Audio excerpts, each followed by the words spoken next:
Hello student, स्वागत है आपका हमारे YouTube channel MP learning classes में। कैसे हैं आप सभी। आज का जो वीडियो है कक्षा 8वीं के विषय हिंदी का है, जो कि आपको एडग्रेड अभ्यास पुस्तिका में दिया गया है। आज हम हिंदी विषय का आखिरी पाठ पढ़ने जा रहे हैं, जो कि है 9 संवत्सर। ठीक है, पाठ 14 9 संवत्सर। तो इसमें जो इम्पोर्टेंट क्वेश्चन आपको दिए गए हैं एडग्रेड अभ्यास पुस्तिका में, उनके हम आंसर देखेंगे। पहला प्रश्न है 9 संवत्सर का अर्थ लिखिए। 9 संवत्सर से तात्पर्य है नए वर्ष का प्रारंभ। यह 9 संवत्सर चैत्र मास की शुक्ल पक्ष की प्रतिपदा से शुरू होता है। प्रश्न दूसरा है बांसतीय नवरात्रि का समापन किस पर्व पर होता है। तो इसका उत्तर हो जाएगा बांसतीय नवरात्रि का समापन रामनवमी पर्व पर होता है। ठीक है, अगला प्रश्न है चैती चांद पर्व क्यों मनाते हैं। तो चैती चांद पर्व भगवान झूलेलाल की जयंती के रूप में मनाते हैं।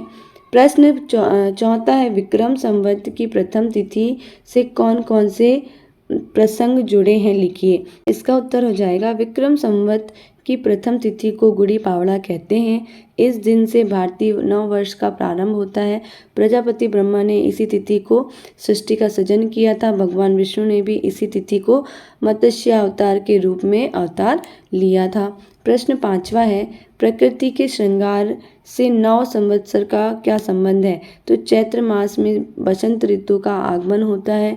बसंत ऋतु में प्रकृति भी अपना नव श्रृंगार करती है। पेड़ अपने पुराने पत्ते गिराकर नए पत्ते धारण करते हैं।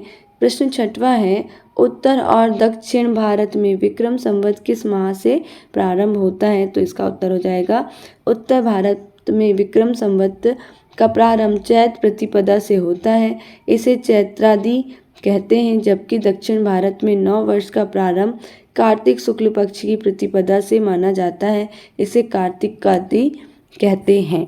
ठीक है, अगला प्रश्न है प्रश्न 7वां, जो कि दीर्घ उत्तरीय प्रश्न के रूप में है आपका। 9 संवत्सर के विषय में अपने विचार 8-10 वाक्यों में लिखिए। तो इसका उत्तर है चैत्र शुक्ल प्रतिपदा से 9 संवत्सर प्रारंभ होता है। इस तिथि से और भी कई लोक परंपराएं, पौराणिक कथाएं और विश्वास जुड़े हैं। इसे गुड़ी पावड़ा भी कहते हैं। इसी दिन से भारतीय नव वर्ष का प्रारंभ होता है। 9 संवत्सर का तात्पर्य है नए वर्ष का प्रारंभ। यह 9 संवत्सर चैत्र मास की शुक्ल पक्ष की प्रतिपदा से शुरू होता है। ठीक है, अगला प्रश्न जो कि आपको मूल्यांकन के रूप में प्रश्न 8वां दिया है।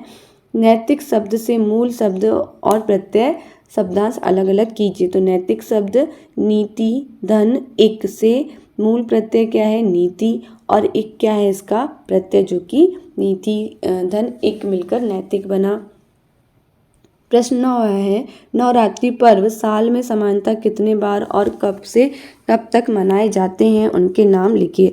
तो नवरात्रि पर्व साल में सामान्यतः 2 बार मनाए जाते हैं, वासंती नवरात्रि और शारदीय नवरात्रि। वासंती नवरात्रि का समापन रामनवमी और शारदीय नवरात्रि का समापन दशहरा पर्व पर होता है। प्रश्न 10वां है दीर्घ उत्तरीय प्रश्न। 9 संवत्सर के बारे में 5 नए प्रश्नों का स्वयं निर्माण कर उनका उत्तर दीजिए। तो हम इस पे प्रश्न बना सकते हैं 9 संवत्सर से क्या तात्पर्य है।